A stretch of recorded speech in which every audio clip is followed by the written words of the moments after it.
Assalamualaikum warahmatullahi wabarakatuh. Aksi nyata modul 1.4 Budaya Positif, Erika Suryandari, calon guru penggerak Angkatan 10 Kabupaten Bondowoso, dan sebagai fasilitator adalah Bapak Solehan Arif, dan sebagai pengajar praktik Ibu Sri Winarti. Rancangan tindakan aksi nyata. Latar belakang, menurut Ki Hajar Dewantara, pendidikan harus seimbang antara cipta, rasa, dan karsa. Pengembangan karakter atau budi pekerti tidak dapat tercipta begitu saja. Harus melalui pembiasaan-pembiasaan yang baik di lingkungan sekolah, lingkungan keluarga, maupun lingkungan masyarakat. Oleh karena itu, peserta didik harus diberikan motivasi internal agar bisa berperilaku sesuai dengan nilai-nilai kebajikan universal yang diyakininya. Salah satu kegiatan yang bisa dilakukan adalah dengan membuat keyakinan kelas sehingga peserta didik tidak lagi merasa terpaksa untuk menunjukkan hal yang positif, tidak hanya di sekolah tetapi juga di lingkungan masyarakat. Tujuan yang pertama yaitu menumbuhkan disiplin positif terhadap peserta didik sekolah. Kedua, menumbuhkan motivasi internal peserta didik dengan penerapan keyakinan. Membentuk karakter positif peserta didik dengan budaya positif. Tolok ukur yang pertama yaitu tumbuhnya disiplin positif terhadap peserta didik di sekolah dengan melakukan nilai-nilai yang diyakini tanpa merasa terpaksa. Peserta didik memiliki karakter positif dan mampu menerapkan budaya positif. Yang ketiga, peserta didik memiliki motivasi internal dengan menerapkan disiplin positif. Lini masa yang akan dilakukan yang pertama, meminta dukungan kepala sekolah untuk mensosialisasikan budaya positif di sekolah. Yang kedua, berkolaborasi dengan rekan guru untuk merancang kegiatan penerapan budaya positif di sekolah. Yang ketiga, melakukan refleksi terhadap keyakinan kelas yang telah disepakati dengan peserta didik. Yang keempat, membuat keyakinan kelas untuk menerapkan nilai-nilai kebajikan universal yang diyakini peserta. Yang kelima, membimbing rekan guru untuk membuat keyakinan kelas berdasarkan pengalaman sendiri di kelas. Dukungan apa saja yang dibutuhkan? Yang pertama, tentunya dukungan dari kepala sekolah sebagai pemimpin di sekolah. Yang kedua, dukungan yang dibutuhkan adalah dari guru sebagai rekan untuk berkolaborasi untuk mewujudkan budaya positif di sekolah. Dukungan yang ketiga yaitu seluruh pemangku kepentingan di sekolah sebagai keteladanan bagi peserta didik. Dan yang keempat yaitu peserta didik dengan menerapkan nilai-nilai kebajikan universal yang diyakini.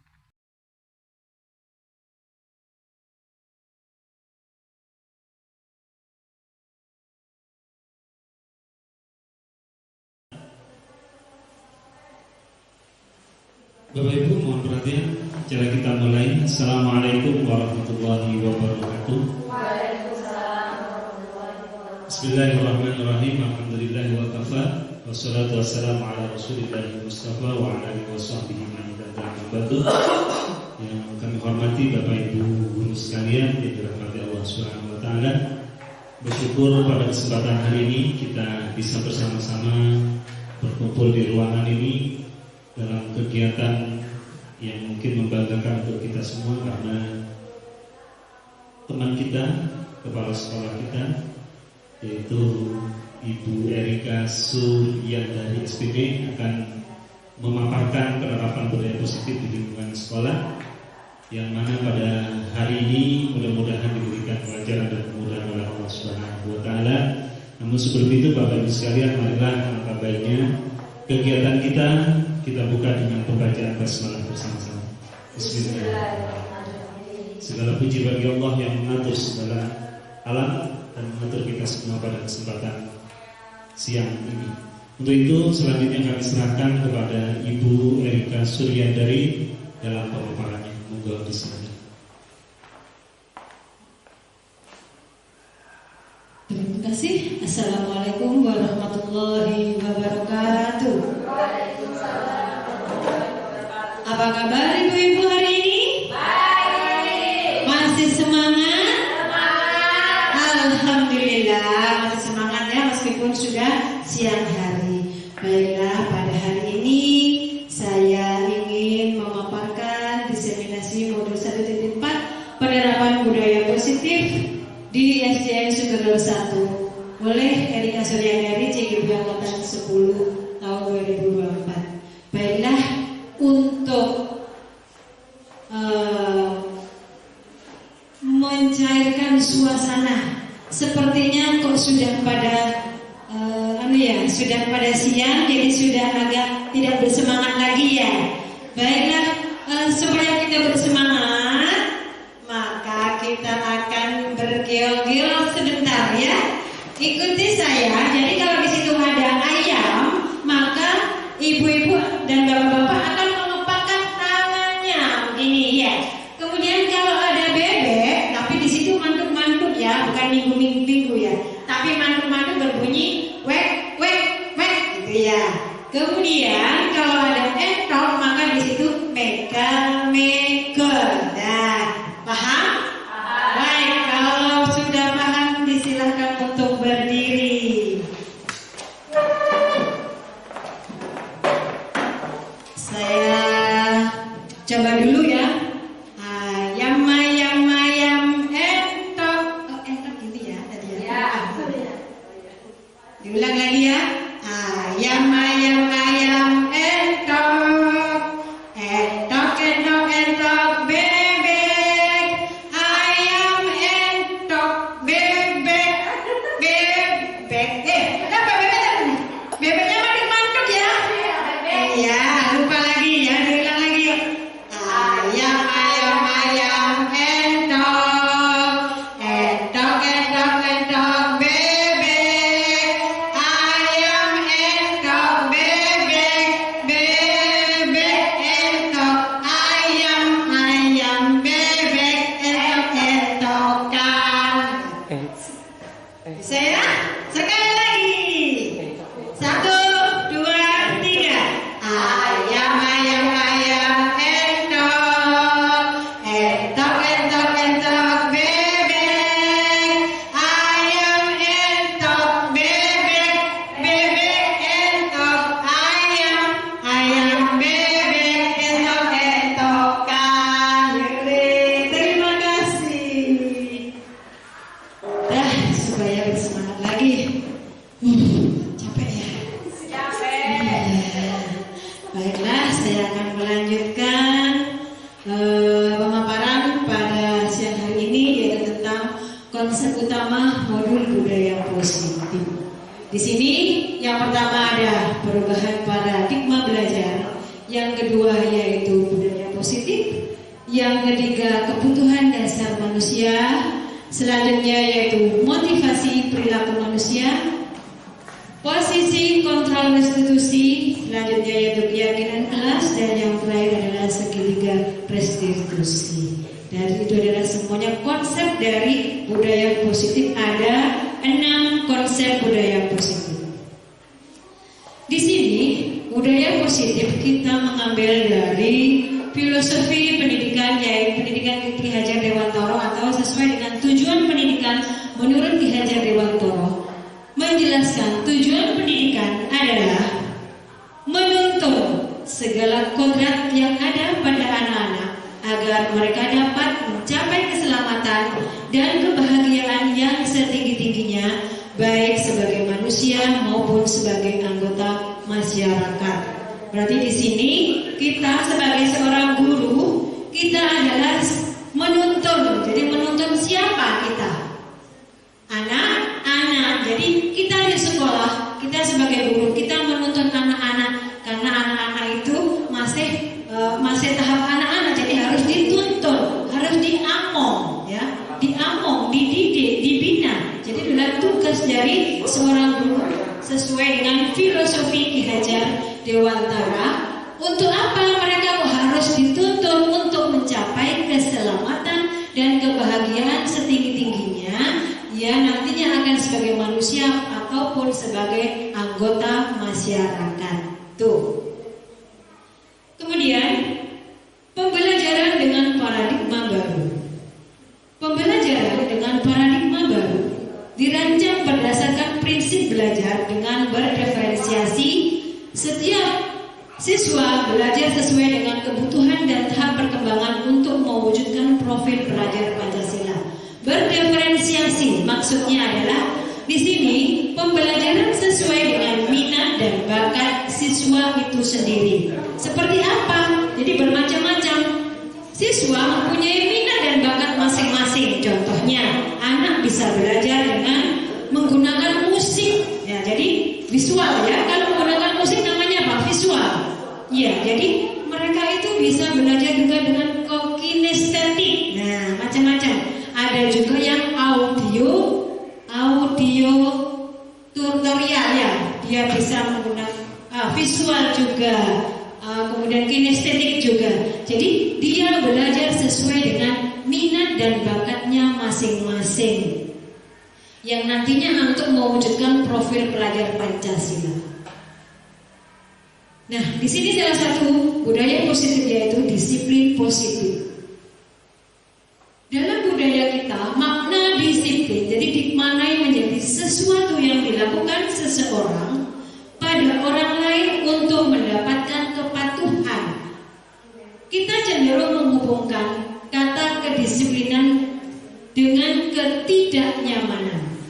Kemudian, sebagai pendidik, tujuan kita adalah menciptakan anak yang memiliki disiplin diri, sehingga mereka bisa berperilaku dengan mengacu pada nilai-nilai kebajikan universal dan memiliki motivasi intrinsik bukan ekstrinsik. Nah, nilai-nilai kebajikan kita sebagai guru, kira-kira apa saja nilai kebajikan kita?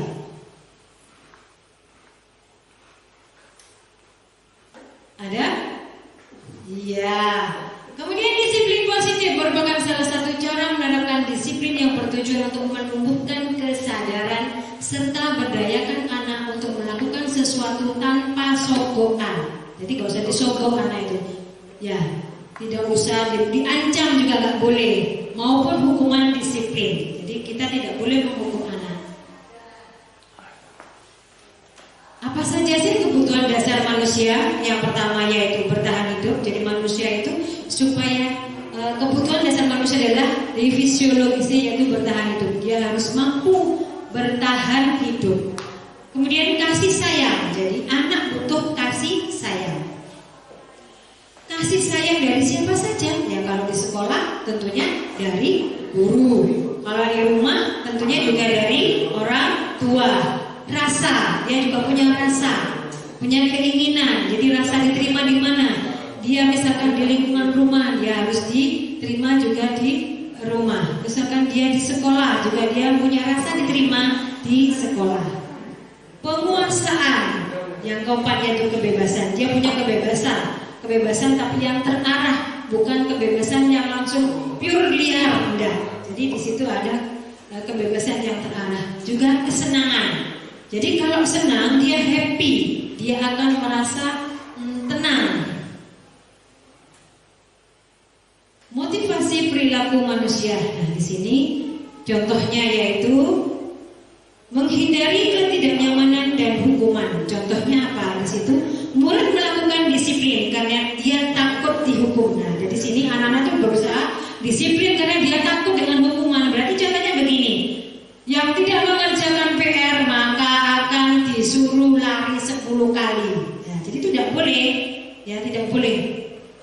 Itu adalah dari motivasi ekstrinsik. Kemudian mendapatkan imbalan atau penghargaan dari orang lain. Siapa yang bisa menjawab nanti akan saya kasih uang. Itu juga tidak boleh, ya. Jadi murid melakukan disiplin karena ia ingin mendapatkan ketidakseimbangan. Ini merupakan motivasi ekstrinsik juga. Jadi siapa yang bisa menyelesaikan soal nanti saya kasih. Kalau penghargaan misalnya kasih bintang mungkin ya boleh ya. Tapi kalau dikasih uang mungkin nggak boleh. Karena uang kan itu nominal, nanti membiasakan anak-anak untuk dia supaya berusaha, tapi dia hanya menginginkan uang saja. Itu tidak boleh. Kemudian menghargai nilai kebajikan diri sendiri. Jadi murid di sini melakukan disiplin diri karena dia sadar akan nilai dan kebajikan dirinya. Ini merupakan motivasi ekstrinsik juga. Konsep disiplin dengan identitas gagal. Nah, di sini hukuman itu kan menyakitkan. Kalau anak disuruh karena dia tidak mengerjakan PR, dia disuruh lari mengelilingi halaman 10 kali. Kira-kira dia sakit nggak nantinya? Semaput ya, pingsan, dia akan pingsan. Pernah kejadian seperti itu di Kecamatan Maesan ini juga pernah. Karena anak yang melanggar disuruh lari 10 kali, mengitari halaman sekolah, pingsan. Jadi itu tidak boleh. Itu adalah disiplin dengan identitas gagal. Kemudian dia tidak merasa nyaman. Dia tidak nyaman dengan apa yang sudah terjadi, apa yang dia alami di sekolah, di kelas. Dan itu juga tidak boleh. Dia merasa takut sama gurunya karena ada pelajaran matematika, karena dia merasa nggak bisa mengerjakan matematika. Hari ini waktunya Bu Reni, waktunya matematika, aku takut. Nah, itu kan juga psikologisnya akan terganggu. Maka itu merupakan disiplin dengan identitas gagal. Yang selanjutnya yaitu murid menyembunyikan kesalahan. Dia kadang kalau bersalah, kalau disuruh siapa yang tadi misalkan memecahkan kaca, gak ada yang ngaku. Tuh, ya, tidak mau dia akan menyembunyikan. Ada yang ngaku, menyembunyikan. Nah, sembunyi. Kemudian murid menjadi rendah diri. Nah, ini rendah diri atau bisa juga mungkin karena dibullying dengan temannya, karena dia mungkin memiliki kekurangan fisik atau bagaimana. Nah, itu contohnya dia akan rendah diri. Atau dia mungkin di kelasnya yang paling bodoh, mungkin dia akan juga rendah diri karena dia merasa bodoh. Akhirnya dia menjadi pendiam, menjadi mengurung diri. Tuh. Kemudian disiplin dengan identitas gagal yang selanjutnya yaitu penghargaan. Nah, penghargaan ini ternyata memang tidak efektif. Jadi penghargaan boleh, tapi bukan tadi misalkan dengan diberi bintang, diberi reward apa gitu ya. Kemudian merusak hubungan. Jadi bisa merubah hubungan antara satu dengan yang lainnya. Yang selanjutnya yaitu mematikan kreativitas. Jadi di sini kan kalau anak itu mendapatkan hukuman, dia akan tidak akan berkreatif, dia akan merasa murung, rendah diri, mengurung diri. Jadi dia tidak akan berkreatif, dia tidak akan bisa mengekspresikan apa yang sudah diterima di sekolah tersebut. Kemudian menghukum dengan sistem ranking, ini juga tidak boleh. Ya, ini merupakan identitas gagal, tidak boleh. Jadi tidak boleh. Makanya sekarang kan tidak ada juara, ya. Sekarang harus naik semua, itu peraturannya sekarang. Kemudian yang selanjutnya yaitu merampas hak menghargai dirinya. Jadi tidak boleh merampas harga diri anak tersebut karena itu merupakan disiplin dengan identitas gagal. Nah, konsekuensinya apa? Ada nggak konsekuensinya bagi disiplin dengan gagal tadi? Yang pertama yaitu penguatan jangka pendek, pasti dia akan merasa karena dia mengurung diri, dia motong, berhenti. Nah, bisa yang nggak mau sekolah, tuh, nggak mau sekolah. Kemudian perlu pantauan berkelanjutan. Jadi kalau ada anak seperti ini yang sudah disiplin gagal, dia perlu pantauan. Nah, di sini kalau di SMP mungkin ada guru BP di situ, dia akan dipantau terus karena mungkin dia sudah mengalami bullying oleh temannya, maka di sini guru PP lah yang berperan. Kalau di SMP, kalau di SD mungkin guru kelas saja ya. Jadi kalau ada permasalahan di sekolah itu biasanya guru kelas juga harus bisa menyelesaikan permasalahan anak-anak di sekolah. Beda dengan SMP, kalau SMP memang sudah ada guru PP yang menangani anak-anak dengan permasalahan-permasalahan ini. Kemudian yang selanjutnya yaitu stimulus dan respon. Di sini harus ada respon dari siapapun. Yang selanjutnya murid menghormati peraturan. Nah, di sini konsekuensinya harus menghormati peraturan yang sudah ada di sekolah.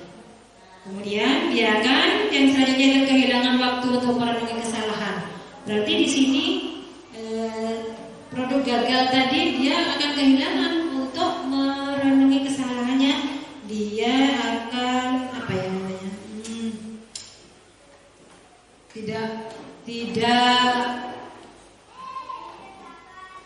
waktu untuk merenungi kesalahan tidak ada. Jadi dia akan menjadi anak yang cuek, menjadi anak yang tidak ngurus itu apa namanya ya.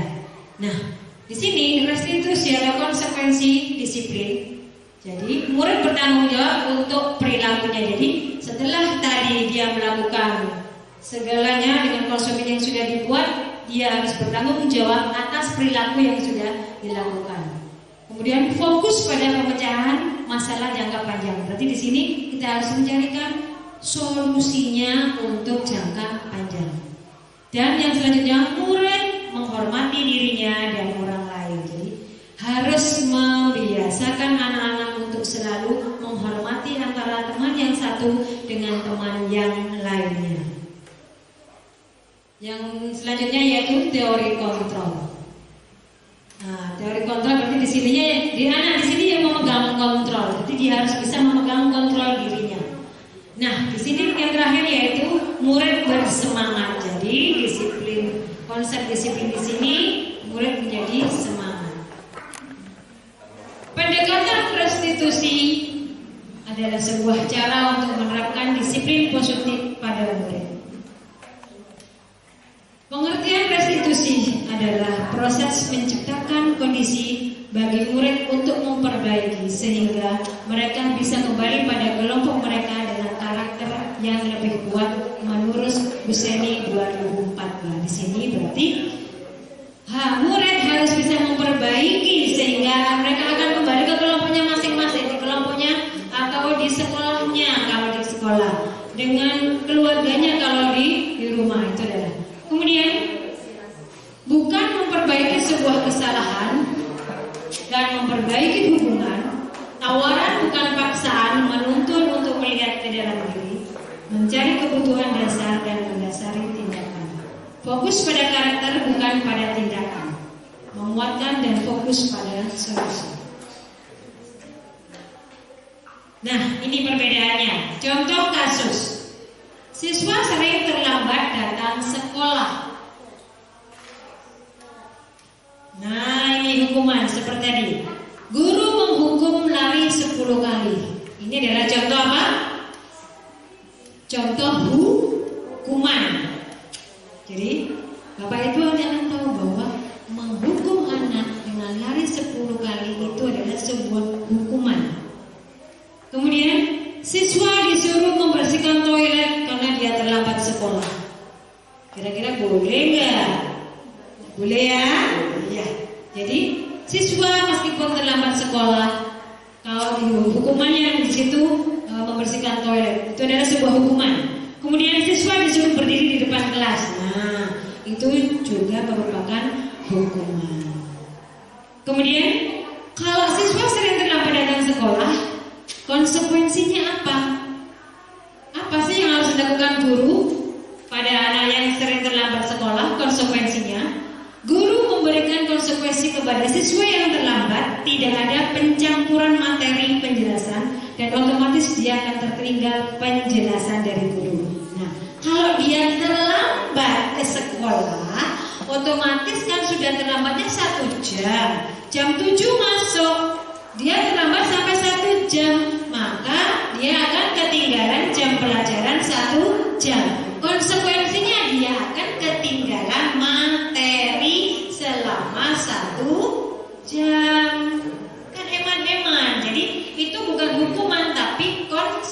konsekuensi. Ya, paham ya?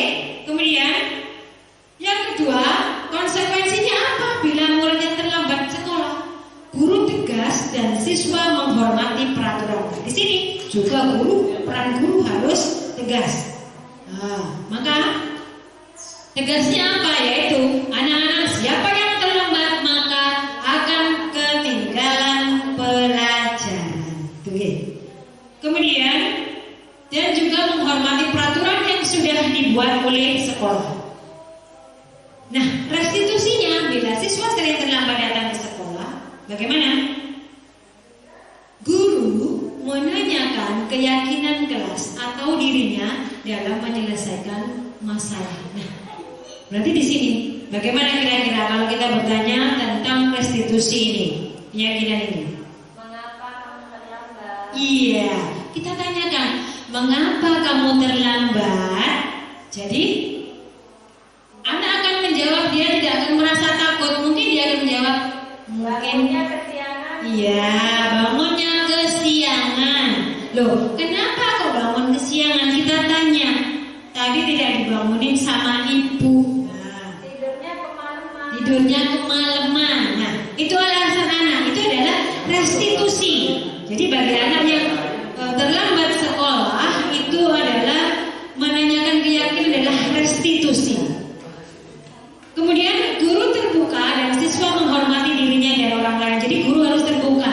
Ayo anak-anak, ayo kita sepakati siapa yang terlambat nanti akan ketinggalan pelajaran. Nah, tuh. Nah, ini adalah 5 posisi kontrol guru. Yang pertama yaitu penghukum tadi ya, penghukum. Pembuat merasa bersalah. Yang ketiga teman, yang keempat pemantau, yang kelima yaitu manajer. Nah, ini ada kasus lagi, siswa membolos dari jam pelajaran. Nah, ini. Kalau hukuman, maka di situ yang membolos akan mendapatkan apa? Mendapatkan suruh apa dia? Berlari keliling lapangan. Itu hukuman. Jadi dia akan mendapatkan hukuman berlari keliling lapangan bila dia bolos pada waktu jam pelajaran. Nah, kemudian membuat rasa bersalah. Bagaimana?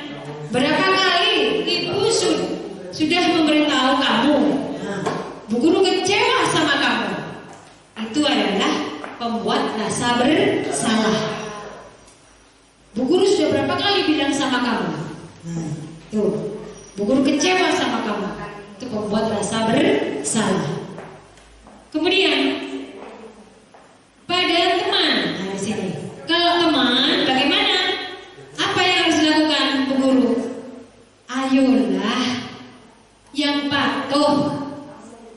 Buat apa bolos? Ibu guru bangga. Kali ini tidak apa-apa, kamu salah. Itu sebagai teman. Ya. Baiklah, untuk hari ini dimaafkan ya sama Bu guru ya. Iya, Bu. Nah, itu sebagai teman. Kali ini tidak apa-apa kamu salah. Kemudian sebagai pemantau. Kamu sudah melanggar. Apa peraturan dan konsekuensinya apa? Itu sebagai pemantau. Kamu sudah melanggar. Apa peraturan dan konsekuensinya? Nah, konsekuensi apa yang sudah dibuat di sekolah tadi kalau anak itu bolos dari jam pelajaran tadi? Dia akan terlambat atau menerima pelajarannya berkurang 1 jam karena dia sudah kehilangan materi 1 jam. Maka konsekuensinya itu sebagai pemantau dia akan kehilangan 1 jam pelajaran. Yang selanjutnya itu sebagai pengelola. Nah, di sini sebagai pengelola pada seorang guru, apakah kamu mengetahui kesalahanmu? Kira-kira bagaimana kamu memperbaiki kesalahanmu? Itu sebagai pengelola, guru sebagai pengelola. Nah, jadi kita tidak boleh menghukum anak. Kita harus memberi sebagai pemantau atau sebagai pembuat rasa bersalah, sebagai teman atau lola. Dan penghukum di sini harus dikurangi atau memang sudah tidak diperbolehkan. Nah, ini contoh-contohnya keyakinan kelas. Mengapa keyakinan kelas? Mengapa tidak peraturan kelas? Jadi ini adalah contoh-contoh keyakinan kelas. Misalkan bekerja sama untuk membersihkan kelas, saling peduli menghargai dan membantu sama lain, menjaga dan meletakkan barang sesuai tempatnya, mengerjakan tugas tepat waktu dan aktif di kelas. Ini merupakan keyakinan kelas. Dan ini adalah aturan-aturan di sekolah. Harus belajar, harus berteman dengan siapa saja, harus saling menghormati. Tuh, keyakinan di kelas. Nah, ini kegiatan membuat keyakinan kelas ini. Jadi di sini berdiskusi tentang peraturan-peraturan dengan anak-anak di sekolah. Kemudian setelah diskusi merumuskan peraturan tentang keyakinan. Ya, dirumuskan. Anak-anak tadi sudah disuruh membuat keyakinan apa yang dibuat sama anak-anak. Kemudian ditempelkan. Nah, setelah ditempel, kemudian diletakkan dalam satu titik di kelas. Jadi ditempel di kelas. Nah, seperti itu. Kemudian anak-anak akan tahu dengan konsekuensi yang akan dia terima apabila dia melanggar kesepakatan atau keyakinan. Disahkan bersama-sama di dalam kelas. Nah, ini juga keyakinan kelas di kelas 6. Nah, ketika masuk kelas, contohnya harus disiapkan berdoa sebelum belajar. Kemudian kalau mau ke toilet juga harus izin. Kemudian kalau mau berdiskusi juga harus bergiliran. Nih, memakai seragam sekolah, mengerjakan tugas tepat waktu, saling menghargai sesama teman, saling menghormati antara temannya atau orang yang lebih tua. Nah, bagaimana terbentuknya keyakinan? Nah, di sini lebih abstrak. Ya, kemudian yang selanjutnya berupa pernyataan yang universal, dibuat dalam bentuk positif sedikit saja agar mudah diingat. Tidak usah banyak-banyak biar anak-anak itu selalu mengingat bahwa kalau melanggar, aku nanti ketinggalan pelajaran. Kemudian sesuaikan dengan kondisi kelas agar mudah diterapkan. Jadi disesuaikan, tidak harus muluk-muluk. Yang ada di sekolah itu apa? Ya itu aja yang sudah. Kemudian semua warga sekolah harus dilibatkan, tidak boleh pilih kasih. Semua harus dilibatkan. Pola yang hanya yang kaya nggak boleh, pola yang pintar nggak boleh. Jadi semua harus dilibatkan. Nih, nah ini contoh penerapan segitiga restitusi, yaitu tentang pembuatan keyakinan. Nanti kita menikmati video ini.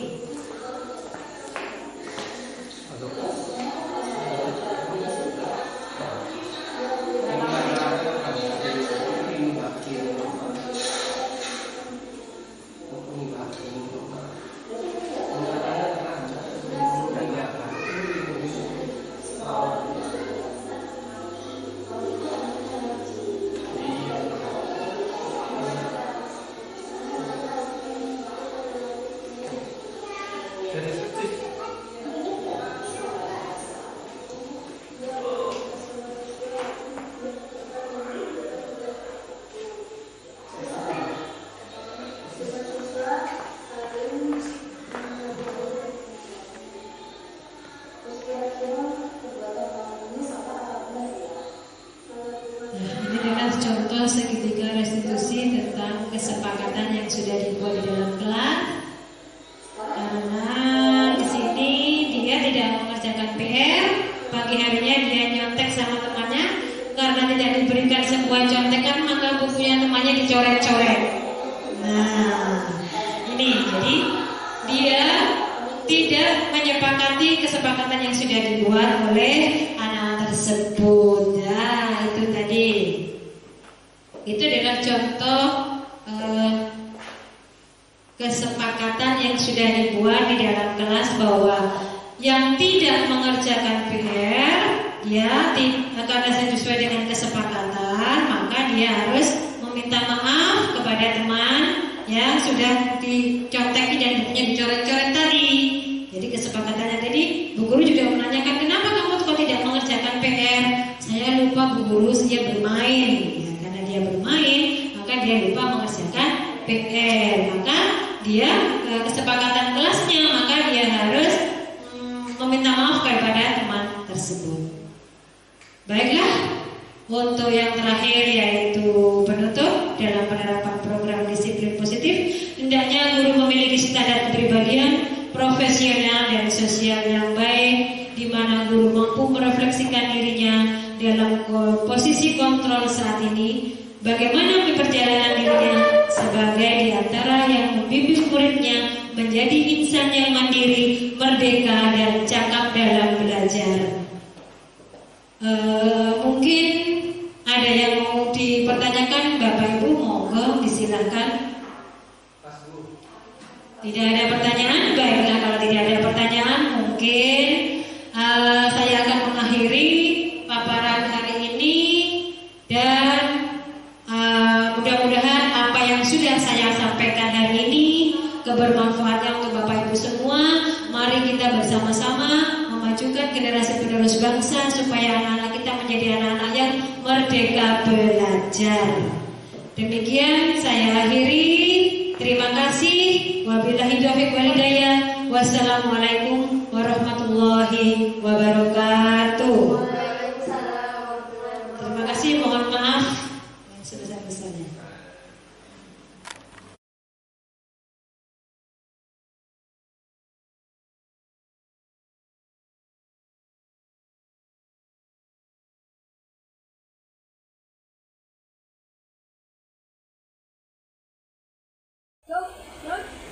Kencang kanan, Gerak.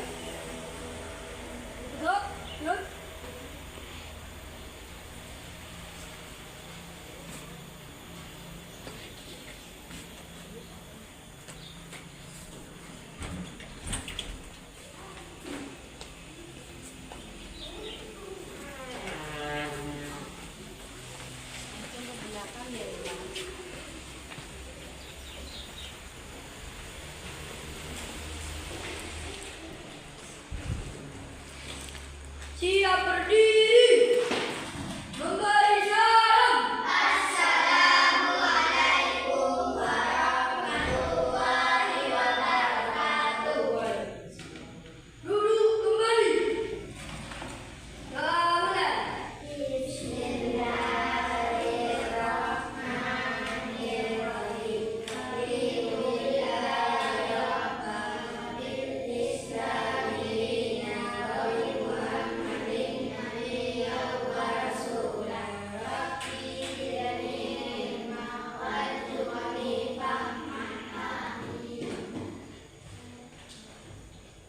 Assalamualaikum warahmatullahi wabarakatuh.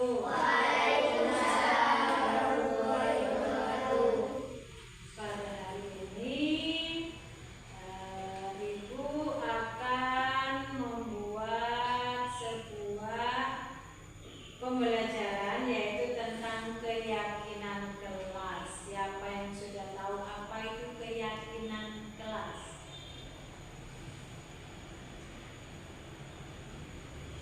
Keyakinan kelas Diri sendiri. atau peraturan, apa saja contohnya?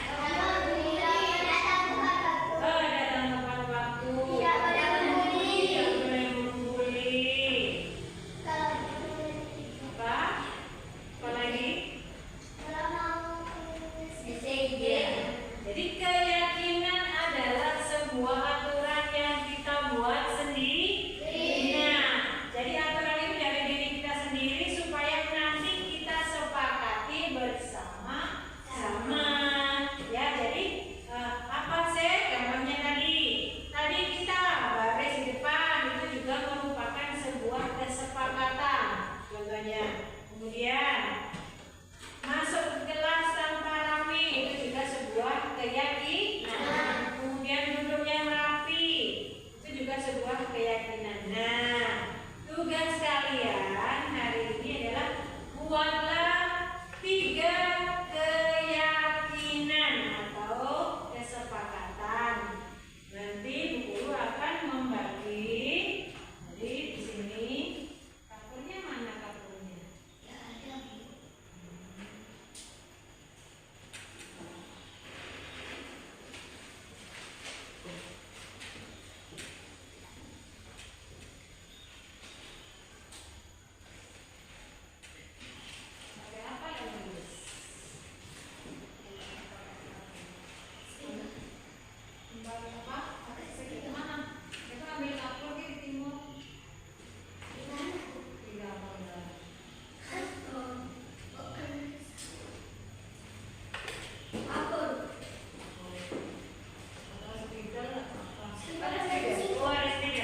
itu keyakinan? Angkat tangan. Ya. Beraturan. Peraturan. Ada lagi? Norma. Etika. Etika. Ada yang bisa lagi? Apa itu keyakinan? Apa itu keyakinan? Peraturan. Pinter, cantik. Nah, peraturan, etika, norma, apa lagi? Aturan. Itu adalah kesepakatan atau keyakinan. Jadi, keyakinan itu adalah sebuah kesepakatan yang dibuat oleh diri sendiri. Nah, keyakinan itu siapa yang membuat tadi katanya?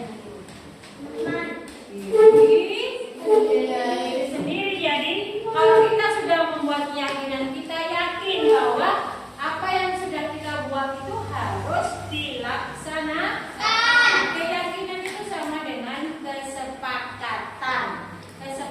Jadi, nah, sebentar lagi kalian akan diberi tugas.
keyakinan itu adalah sebuah kesepakatan yang dibuat oleh diri sendiri.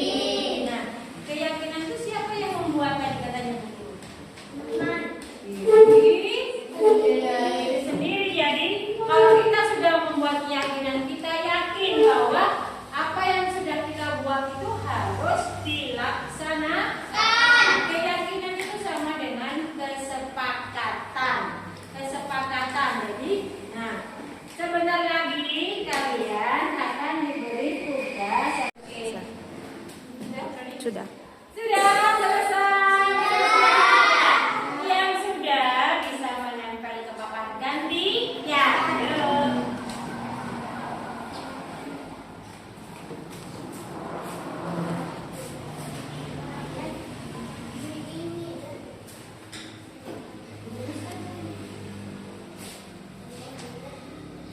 Siapa lagi yang sudah? Ayo.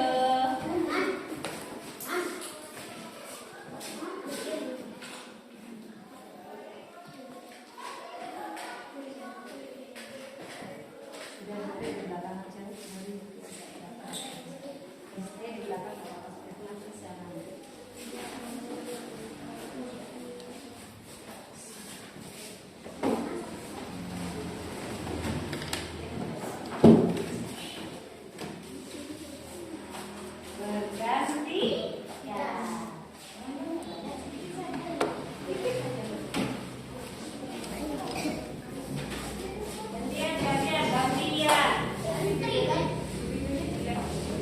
Gantian sayangku cinta, balik-balik.